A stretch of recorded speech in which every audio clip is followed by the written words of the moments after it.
ఆంధ్రప్రదేశ్ రాష్ట్రం కృష్ణా జిల్లా కృష్ణా నదీ తీరంలో ఉన్న పవిత్ర గ్రామం మోపిదేవి.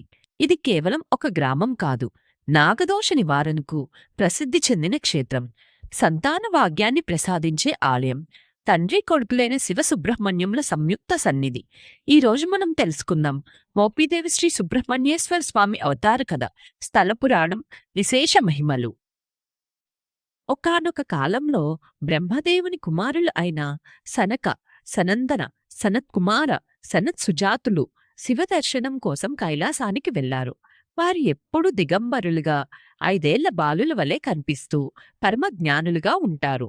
ఆ సమయంలో పార్వతీదేవి ఒడిలో ఉన్న బాలసుబ్రహ్మణ్యుడు ఆ మహర్షులను చూసి వింతగా నవ్వి ఎగతాళి చేశాడు.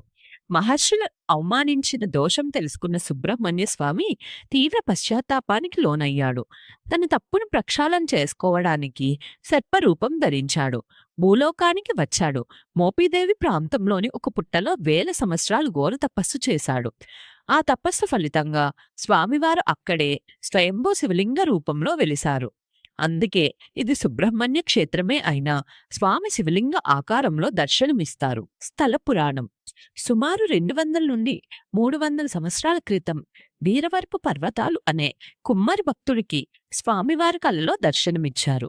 నేను మోపిదేవిలోని పుట్టలో లింగ రూపంలో ఉన్నాను, నన్ను వెలికి తీయండి అని ఆదేశించారు. భక్తి శ్రద్ధలతో గ్రామస్తుల సహాయంతో ఆ పుట్టను తవ్వగా స్వయంభూ శివలింగం ప్రత్యక్షమైంది.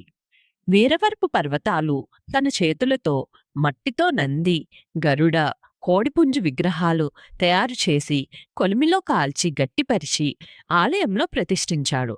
1783లో వచ్చిన భారీ వరదల సమయంలో ఈ లింగం ప్రజల దృష్టికి వచ్చింది. తర్వాత చల్లపల్లి సంస్థానాధీశులు, అడుసుమిల్లి గంగుబోట్లు ఆలయ అభివృద్ధికి విశేష కృషి చేశారు. ఈ క్షేత్రం నాగదోషం, రాహుకేతు దోషం నివారణకు అత్యంత ప్రసిద్ధి. సర్పరూపంలో తపస్సు చేసిన స్వామి కావడంతో ఇక్కడ పూజలు ఎంతో ప్రభావవంతమైనవిగా భావిస్తారు. సంతానం లేని దంపతులు ఆలయంలో ఒక రాత్రి నిద్ర చేసి పవిత్ర వృక్షానికి ఊయల కట్టి మొక్కుకుంటే సంతానం కలుగుతుందని విశ్వాసం. కంటి సమస్యలు, చర్మ వ్యాధులు, చెవి సంబంధిత రుగ్మతులు ఇక్కడి పూజలతో నయమవుతాయని భక్తుల నమ్మకం. ఈ క్షేత్రంలో సుబ్రహ్మణ్య స్వామి పక్కనే సకలేశ్వర స్వామి అంటే శివుడు, తండ్రి కొడుకులుగా ఒకే ఆలయంలో కొలువై ఉన్నారు. ఇది ఎంతో అరుదైన విశేషం. నాగుల చవితి, సుబ్రహ్మణ్య షష్ఠి ప్రతి ఆదివారం. ఈ రోజుల్లో ఆలయం భక్తులతో కిటకిటలాడుతుంది. మోపిదేవి శ్రీ సుబ్రహ్మణ్యేశ్వర స్వామి కేవలం దేవాలయం కాదు, ఇది ఒక విశ్వాసం, ఒక అద్భుతం, ఒక దివ్య శక్తి కేంద్రం.